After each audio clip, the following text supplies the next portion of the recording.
মাননীয় চেয়ারম্যান, আপনি আইন বিশেষজ্ঞ, আপনার কাছে আমার ব্যাখ্যা করতে হবে না। রাষ্ট্র এবং সরকার দুটো এক জিনিস নয়। রাষ্ট্র যদি রাষ্ট্রপ্রধানের কথা বলতেন তাহলে সামগ্রিক রাষ্ট্রের কথা আসতো। আমার ভারতবর্ষের রাষ্ট্রের মূল উপজীব্য কি এখন?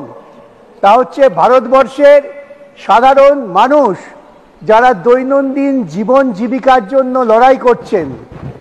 বাজারে জিনিসপত্রের দাম, নিশ্চয়ই আমার চেয়ারম্যান বাজারে যান না, তিনি বুঝতে পারবেন না, কিন্তু যারা বাজারে যান তারা বুঝতে পারেন যে সাধারণ দরিদ্র মানুষ আজকে প্রায় না খেয়ে থাকার অবস্থায় আছে। ভারতবর্ষের শিক্ষার অবস্থা কি? বহু লোক আলোচনা করেছেন।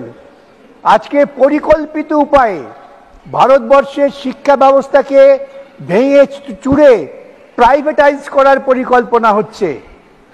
প্রান্তিক স্তরের মানুষেরা লেখাপড়া শিখতে পারবেন না, প্রান্তিক স্তরের ছেলেমেয়েরা উচ্চ পর্যায়ে যেতে পারবেন না। এখন 65 লক্ষ টাকা দিলে গুজরাটের এক কেন্দ্র থেকে নিট পরীক্ষায় সফলকাম হওয়া যায়। যার বাবার 65 লক্ষ টাকা নেই, সে তার মেধা দিয়ে কিন্তু নির্বাচিত হতে পারবেন না।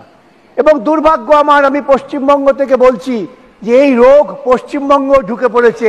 সেখানেও শিক্ষা ব্যবস্থাকে ক্রমশ মার্জিনাল সেকশনের লোকজনের থেকে দূরে